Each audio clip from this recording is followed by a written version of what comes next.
I used to think that Thanksgiving was my favorite time of year, but that Thanksgiving, that was different. November 18th, 2020, Erin Ronayne was resting with her twin sons after a difficult delivery and thinking about their upcoming Thanksgiving. That was until one of the twins, Desmond, suddenly felt icy to the touch, and nothing Erin did could warm him up. I was super discouraged. Like, this is not how this is supposed to be going. We already went through some hard stuff a few days ago. Why are we being put through another trial so soon? Reality sinking in that I have no control. I am not in control here.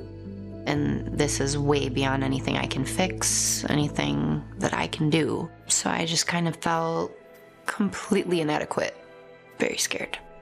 That was just the beginning. Erin and her husband Kevin took Desmond to an urgent care clinic, but after a brief assessment, they were told to rush him to the ER.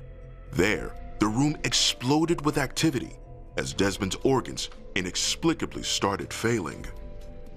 They're over there doing CPR and like pushing on his chest, and I was just weeping and like lost in my own world. We had nurses and people coming in saying things that we're just not understanding and fighting all these feelings. And of course I have Satan trying to convince me that, you know, you're not gonna get out of this.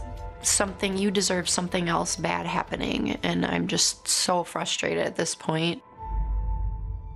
At the height of the chaos, Kevin was forced to leave with the other twin, Finnegan, and his 4-year-old sister, Shay, as COVID-19 protocols were in place at the hospital.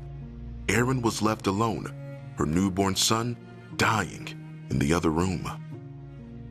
I felt like everything under my feet, there was nothing connecting me to the planet anymore. Like I was just, okay, you are now being forced to go on this journey that you don't want to go to. Little did I know I was gonna start taking that big leap of faith.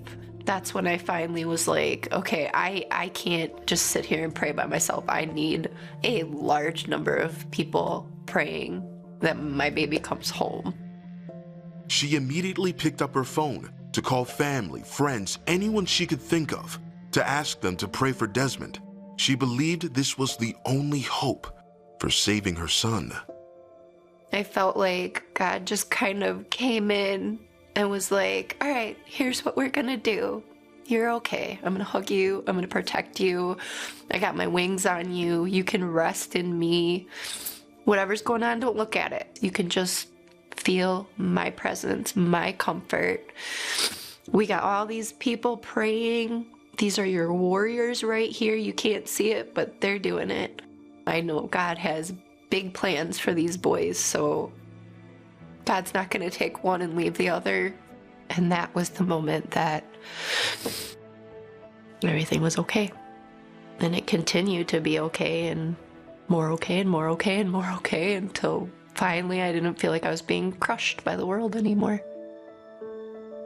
Miraculously, Desmond's vitals began to normalize. Several hours later, he was allowed to breastfeed with Erin, and then, on November 22nd, she was given the final word, "You can take him home." I definitely felt like God's plan was in action. I had the supernatural clarity to see it, and I just knew. I knew we were going home. I was already packing my bags, counting my diapers. I was ready. The joy that I felt could not be measured by any words. Only God can produce that kind of joy in somebody's heart, because I felt like we were completely protected. I feel like this little tiny thing, and God will show up for me. He'll show up for my family. That is amazing.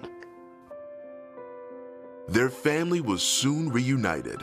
The cause of Desmond's temperature drop and subsequent organ failure was never determined, but the Ronaynes know it was only because of God's supernatural intervention that they were able to celebrate that Thanksgiving together. That will be the most memorable Thanksgiving of my entire life, and I'm excited that I get to experience all of these Thanksgivings with him growing up, knowing that that's what we overcame. I feel overjoyed when I get to be with my family all together as one unit and know that God took care of us, God kept us together. I believe in the power of prayer.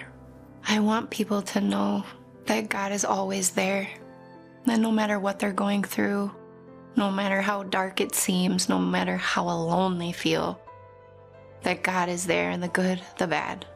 He knows the whole story. He can see all of it. You're not alone. Even if you don't have people around you to support you, God will put them there.